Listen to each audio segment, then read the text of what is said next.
안녕하세요. 살다 보면 진짜 상종도 하기 싫은 사람이 있어요. 저와 남편에게는 시모와 시부가 그런 사람이었죠. 친자식이 아니라는 이유로 남편을 차별하는 것도 모자라서 그 와이프인 저마저 괴롭히려던 시댁이었으니까요. 그런 시댁과 얼마 전에 완벽하게 인연을 끊고 이렇게 평온한 마음으로 글을 쓰고 있네요. 지금이야 마음의 평화를 되찾기는 했지만 사실 이렇게 되기 직전까지도 엄청 힘들었어요. 남편은 물론 저보다 더 오랜 기간 힘들어했고요. 저희 부부의 힘겨운 사연 한번 들어봐 주세요. 저는 유복한 가정에서 자라진 않았지만 대신 화목한 가정이었고 사랑을 듬뿍 받으며 자란 외동딸이에요. 남편을 처음 만났을 때 남편은 참 힘들어 보였어요. 항상 어딘가에 쫓기는 것만 같았거든요. 대기업을 다니던 남편은 회사에서도 쫓기는 것처럼 일했고 집에서도 편히 쉬지 못하고 내내 밖으로 돌아다니더라고요. 당시 저는 집과 거리가 먼 곳에 발령받아 자취를 하는 중이었는데 저의 자취방에 오는 걸 남편이 무척 좋아했었죠. 그렇게 함께 있는 시간 동안 점점 안정을 찾던 남편은 저에게 프로포즈를 했어요. 그래, 우리 아들이 며느리감으로 아주 참한 아가씨를 데려왔구나. 공무원이라고? 안정적이고 좋은 직장만큼 좋은 게 없지. 프로포즈를 받고 처음으로 만난 시부는 다행스럽게도 좋게 봐주셨어요. 그런데 그 옆에 있던 시모는 전혀 다르더군요. 말단 공무원이 뭐가 좋다고 난리예요? 그런 거 공부만 좀 하면 다 하는 거예요. 집안에 돈 한 푼 없는 애를 데려와서는 꼭 어디 가서 자기 같은 애를 데려와? 어허, 며느라가 듣는 데서 무슨 말을 하는 거야? 이해해라. 네 시엠이 될 사람이 마음이 좁아서 그래. 시부 말에 시모는 입을 삐죽이고 있더군요. 시부는 그런 시모를 흘겨보고는 저한테 인자한 미소를 지으며 말했죠. 그래, 우리 아들이 이렇게 참한 아가씨를 데려왔는데 아버지 될 내가 가만히 있으면 안 되겠지. 어디, 내 명의로 아파트가 하나 있는데 그걸 너희 신혼집으로 쓰는 게 어떻겠냐? 남편이 아버지 하고 입을 떼는데 뜬금없이 옆에서 쇳된 목소리가 터져나왔어요. 당신 그게 무슨 말이에요? 그 아파트를 왜 첫째한테 줘요? 첫째 아들한테 집 해주면 둘째 아들한테 뭐 해줄 건데요? 아파트가 그거 하나뿐인데 그걸 주는 건 형평성에 어긋나죠? 우리 아들은 아들도 아니에요? 시모의 반대에 남편이 급하게 입을 다물었고 저는 당황한 표정으로 시모를 쳐다봤죠. 지금 당장은 현금이 별로 없어서 그렇지 이 사람아. 그래도 아들 장가 가는데 집 한 채는 해줘야 할 거 아니야. 아들이 둘인데 왜 그 생각을 못하는 거냐고요. 우리가 재혼했다고 설마 아들들 차별하는 거예요? 아니 누가 차별을 했다고 그래? 내가 당신 아들 사업자금 필요하다고 할 때 안 된다고 한 적 있어? 그놈이 다 말아먹어도 돈 빌려줬잖아. 어쨌든 난 반대예요. 우리 아들도 결혼 정년기예요. 곧 있으면 결혼할지도 모르는데 형한테 주고 남은 찌끄러기나 받아먹게 할 생각인 거면 나 당신 가만 안 둬요.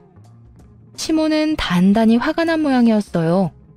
그걸 보는 시부가 답답하단 표정으로 시모를 쳐다봤지만 딱히 뭐라고 화내진 않더군요. 난감한 표정으로 남편과 저를 쳐다볼 뿐이었죠. 남편은 이 상황이 익숙한 건지 시부에게 그러더군요. 아버지, 저희는 집 안 해주셔도 돼요. 그냥 저희 알아서 할게요. 들었죠? 애가 한두 살 먹은 애도 아닌데 어련히 자기가 알아서 하겠죠. 대기업 다니면서 그 정도 돈도 안 모아놨겠냐고요. 그래도 아들이 결혼하는데 아버지가 돼서 어떻게 아무것도 안 해줄 수가 있겠어. 그러면 일단 내 수중에 꺼낼 수 있는 돈은 1억 정도 있으니까 그걸 보태주마. 그래도 괜찮겠어? 아버지. 아버지 편한 대로 하세요. 전 괜찮아요.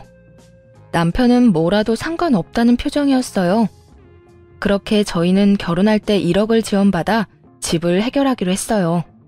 다행이라면 저와 남편이 돈을 좀 모아놔서 대출을 많이 받지 않아도 집을 마련할 수 있었다는 점이었죠. 이 상황을 옆에서 지켜보며 남편이 왜 그렇게 집안에서 겉돌았는지 눈치를 어느 정도 챘어요. 남편만이 그 집에서 겉돌고 있더라고요.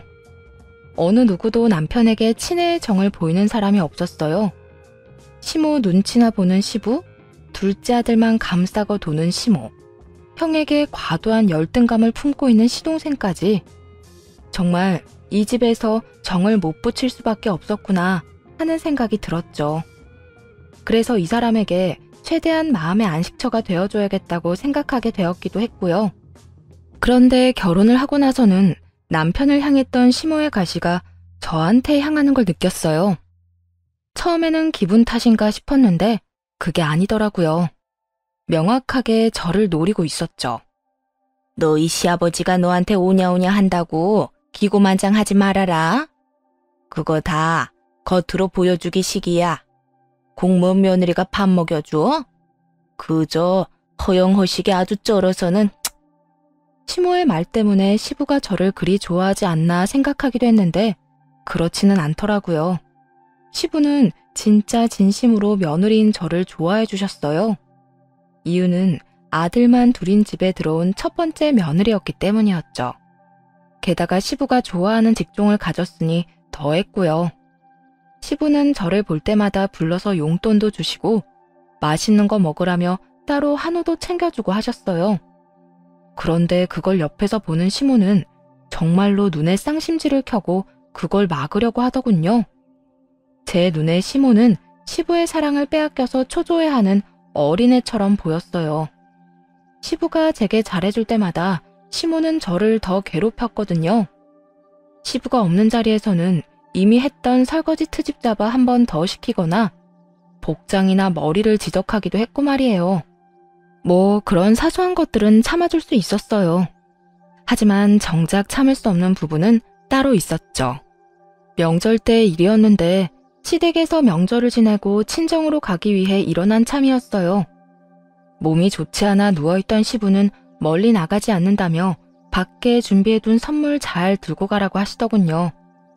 그렇게 시모와 함께 거실로 나와 현관으로 가는데 현관 앞에 시부가 말한 선물이 있더라고요. 8개나 되는 선물 상자들이 있었는데 시모가 그 중에서 2개를 골라주더군요. 안쪽을 슬쩍 보니 누가 봐도 생필품 세트였어요. 나머지는 고운 보자기에 포장된 누가 봐도 비싼 것들이었고요. 그런데 정말 수상하다고 여겨질 만한 게 눈에 보였어요. 선물이 모두 2개씩 딱딱 나눠져 있었거든요. 한눈에 봐도 아들들 둘에게 4개씩 나눠주라고 준 것 같아 보였죠. 나머지는 산삼에 자연산 송이, 한우 같은 것들이었는데 그 비싼 것들은 다 놔두고 시모가 생필품만 챙겨주더군요. 처음에는 시부가 그것만 주라고 했나 보다 싶었어요. 그래서 빈정이 상하긴 해도 별말 안 했죠. 미안해. 장인 장모님한테 드릴 선물은 내가 따로 준비했어. 남편 말에 저는 의아한 표정으로 남편에게 물어봤어요. 당신이 왜 그걸 따로 준비해? 우리가 같이 준비한 선물 있잖아. 아니, 아버지가 주신 거. 사실은 아버지 의도는 아닐 거거든. 어머니가 내 건 항상 저렇게 중간에서 가로채서 동생한테 줘서 아마 이번에도 예전처럼 행동하신 걸 거야. 내가 미리 사과할게. 그리고 왠지 그럴 것 같아서 선물도 하나 더 사놨고. 뭐? 여태까지 계속 당신이 그런 취급당했다고? 아버님은 계속 모르시고? 그거 이야기해야 하는 거 아니야? 이야기해봐야 아버지한테 안 먹혀. 내가 저번에 이야기했지만 우리 부모님 재혼 부부거든. 그것도 불륜으로 만나서 열렬히 사랑해서 재혼한 케이스. 그래서 그런지 어머니 말이라면 아주 똥으로 매주를 만든데도 믿는 신용이라도 하는 사람인 거지. 아들보다 여자가 더 중요한 사람이라. 제가 생각한 것과는 딴판인 시부의 모습에 솔직히 당황했어요. 남편은 그간 시부에게도 시모에게도 상처를 많이 받은 모양이더라고요. 그렇다고 이렇게 넘어갈 수는 없었어요. 게다가 이게 시모 단독으로 벌인 일이라면 시부도 알아야 하는 게 맞잖아요. 시부가 알고도 별다른 액션을 취하지 않는다면 그냥 그뿐인 걸로 끝내더라도 말이에요.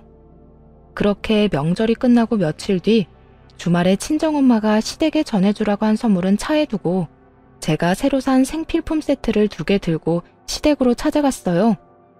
남편이 왜 장모님한테 받은 선물을 안 가져가냐고 묻길래 일단 따라오라고만 했죠. 그렇게 들어가서 시부를 만나고 생필품 세트 2개를 전해드리며 시부에게 웃으며 말했어요.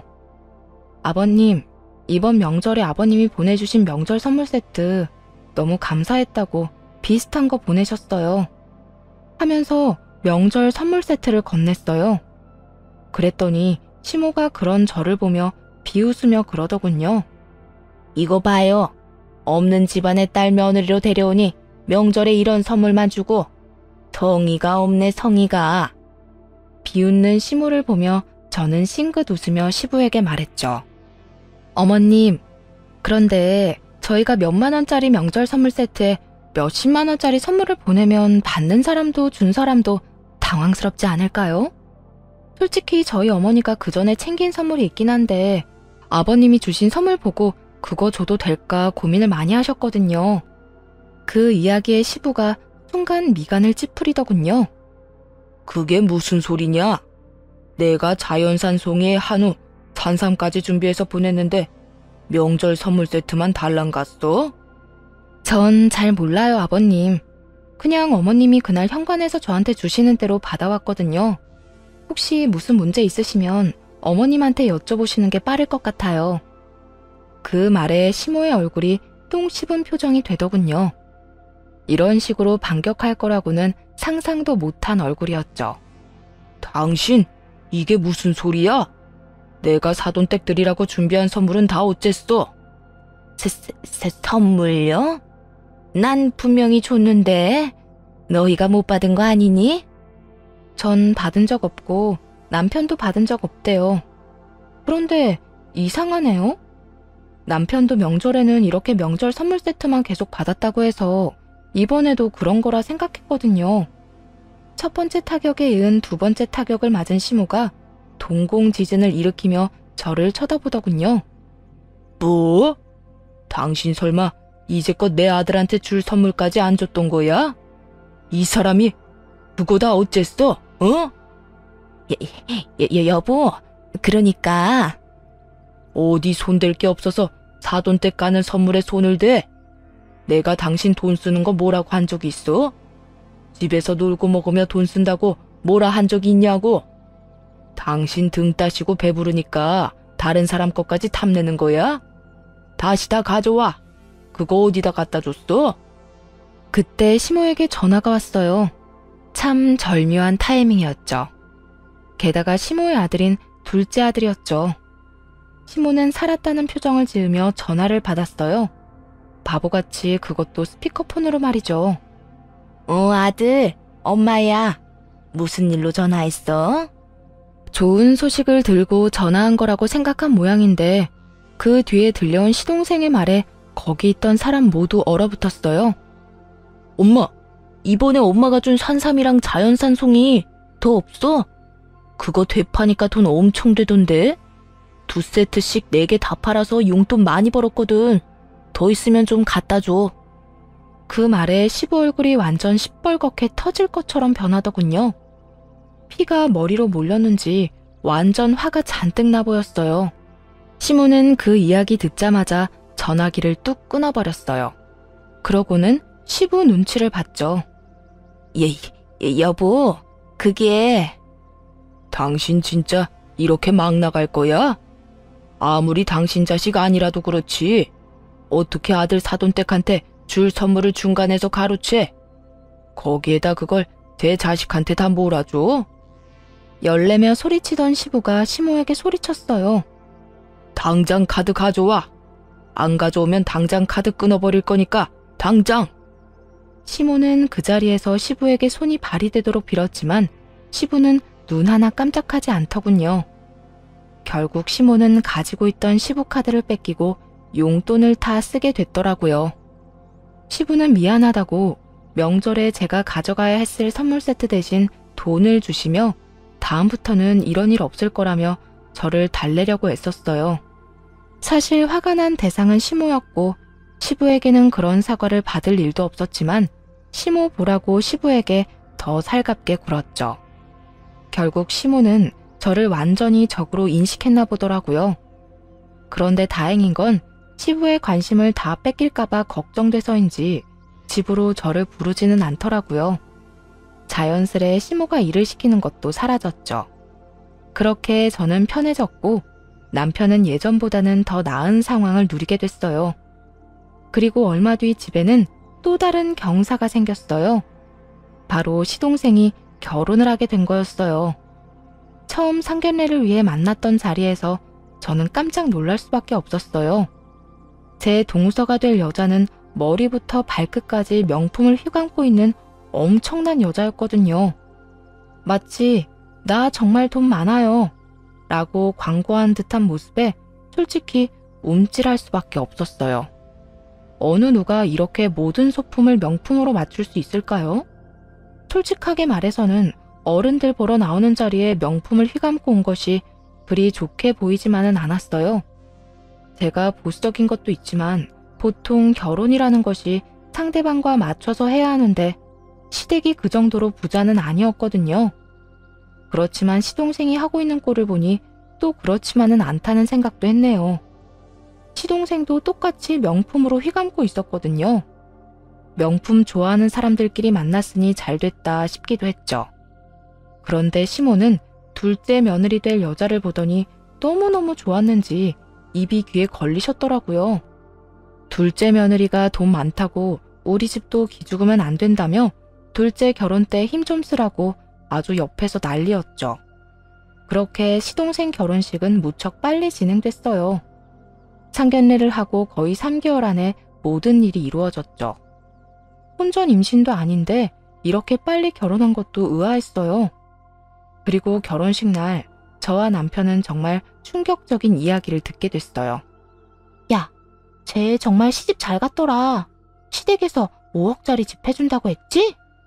들었어. 시댁이 잘 산다던데. 흔쾌히 집 해줬나 봐. 둘째한테 5억짜리 집 해줬으면 첫째한테는 더 비싼 집 해줬겠지? 암튼 돈 많은 집안 잘 물었네. 이런 이야기를 동서의 친구들이 나누고 있더군요. 저랑 남편은 동시에 서로를 바라봤어요. 이게 진짜인가 싶었거든요. 당신 아버님한테 뭐 들은 거 없어? 나한테 말해줄 것 같아. 설마 진짜 주신 거야? 전세 뭐 이런 거 아니고? 나도 몰라. 확인해봐야 알 수 있겠지. 아, 근데 왜 해줬을 것 같지? 남편은 불길한 기분에 영 우울한 표정이더군요.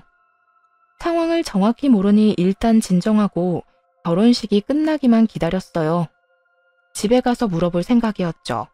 시동생 부부는 다음날 신혼여행을 떠나기로 비행기표가 예약된 터라 일단 가족들 모두 시댁으로 향했어요. 시부는 선약이 있어서 좀 늦게 올 거라고 하더군요. 그렇게 시댁에 도착했는데 시동생이 시모와 함께 집으로 왔더군요. 시동생이 저희 남편을 보고는 씩 웃더니 말했어요. 형은 이제 완전히 끈 떨어졌어. 아버지가 이번에 나 결혼하면서 아버지 아파트 증여해줬거든. 형이 이제 아버지한테 아무것도 아니라는 의미야. 아버지가 진짜 그 집을 증여해줬다고? 진짜로? 진짜로. 거짓말 같아? 엄마한테 물어보든지. 어쨌든 이제 앞으로 그 재수없는 면상 이 집에 들이대지 마. 여기 형 자리 이제 없으니까. 알아들었지? 시동생은 그간의 열등감을 모조리 털어내듯 남편에게 굉장히 공격적인 언사를 퍼부었어요. 대기업에 취직해 부지런히 생활하는 생판남이나 마찬가지인 형과 매번 비교당하는 시동생의 열등감인 것이 말할 필요도 없을 만큼 명백했죠. 그렇지만 해도 될 말이 있고 하지 말아야 할 말이 있죠. 이 상황에서 어떻게 저런 말을 하는지 듣고 있는 제가 다 어이가 없더라고요. 게다가 시부가 없으니 일이 어떻게 된 건지 확인하기도 어렵더라고요. 그때 시모가 저한테 쐐기를 박더군요. 그러게, 네가 애초에 잘했으면 아버지도 너한테 뭐라도 주려고 하지 않았겠니? 이제 너한테 기대하는 거 하나 없다는 뜻이야. 괜히 아버지 심기 거스르지 말고 다시는 집 찾지 마. 아예 저희를 이 집안에 발도 못 들이도록 만들 심산이더군요. 남편은 당황한 듯 시모에게 되물었죠. 진짜 이게 아버지 뜻이라고요? 보이는 대로 믿어, 보이는 대로. 네 동생한테 5억이나 준 거 보면 너희 아버지도 우리 아들이 얼마나 잘하고 있는지 이제야 알게 된 거지. 그러니까 제발 앞으로 잘 사는 우리들한테 오지 말고 너희들끼리 살아, 너희들끼리. 시모 이야기를 듣고 남편은 화를 내며 소리쳤어요. 이거 다 아줌마 짓이죠? 아줌마가 우리 아버지 살살 꼬셔서 동생한테 증여하라고 했을 거 아니에요. 아버지가 처음에 저 결혼할 때 그 집 주려고 하신 것 때문에 지금 이러는 거잖아요. 남편이 이야기하는 걸 들어보니 느낌이 오더라고요. 시부 명의의 그 집이 자기 친자식이 아니라 전처 자식에게 갈까봐 걱정된 모양이었어요. 그러니 결혼도 급하게 시킨 모양이고 그 결혼을 이유로 집까지 증여해달라고 했겠죠. 니들 마음대로 생각해. 그리고 너 시아버지한테 예쁨 받는다고 그런 식으로 까부는 거 아니다. 그러다 큰 코 다치는 수가 있어. 그런데 그때 시부가 문을 콱 열며 들어오면서 소리치더군요. 왜 이렇게 시끄러워? 아, 여보, 오셨어요? 얘네들이 저한테 당신이 둘째한테 5억짜리 집 증여해 준 거 진짜냐고 캐묻더라고요. 아니, 그 집이 마치 자기 것처럼 그렇게 얘기하는데 내가 어이가 없어서 큰 소리 좀 냈어요. 그 집을 우리 집처럼 생각한 적 없었어요. 그렇게 말한 적도 없었고요. 다만 두 아들에 대한 시부의 차별이 너무 심하다고 생각할 뿐이었죠. 아버님, 정말로 아버님 집 둘째 도련님한테 증여한 거예요? 네가 그게 왜 궁금해? 너도 돈 욕심 나냐? 너도 그러는 거 아니다. 돈 욕심 난다고 네 시어머니랑 동서한테 그렇게 예의 없이 따져 물어? 내가 둘째한테 집을 해주든 말든 너희가 무슨 상관이야? 너희도 1억 가져갔잖아. 제가 어머님이랑 동서한테 예의 없이 굴었다고요? 제가 도대체 어떻게 예의 없이 굴었다는 거예요, 아버님? 네가 첫째 결혼할 때 돈 적게 줬다고 동서랑 너희 시어머니한테 한 소리 했다며? 그게 그 사람들한테 말해서 해결될 일이야? 말하려면 나한테 하지, 어? 맹세코 그런 말 한 적도 없었어요. 그 증여 사실조차 방금 전에 알았는데, 그리고 동서를 만난 건 결혼식에서 사진 찍을 때가 다였어요. 그런데 시부가 그렇게 이야기하니 정말 미치고 환장하겠더라고요. 게다가 완전 답정너였죠. 답은 정해져 있고 제가 그에 맞춰야 하는, 그렇지만 안 한 걸 했다고 할 수는 없잖아요. 시부 옆에서 실실 웃는 시모를 보니 대략 느낌이 왔어요. 이 인간들이 그 5억짜리 집 뺏길까봐 완전히 쐐기를 박아버린 거였어요. 저랑 남편이 시부에게 미움받도록 말이죠. 없는 말까지 만들어서 할 정도로 급했나 보더라고요. 내가 둘째한테 다 들었으니 발뺌할 생각하지 마라. 오냐오냐 예쁘다 해줬더니 아주 사람을 갖고 놀아. 너한테 실망이다.